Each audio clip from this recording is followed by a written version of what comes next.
no matter how big your telescope is on the ground, you just can't see through the air very well because the atmosphere is turbulent.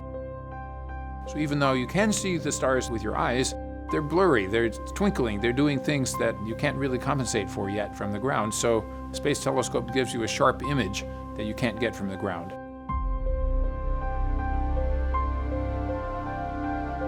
In astronomy, there's what we knew before Hubble, and now there's what we know after Hubble. They're so different. Of course, Hubble has now had a life of 30 years, so it's had a long time to make this revolution happen. So it's not all at once. It's a gradual revolution, but it's still a huge revolution.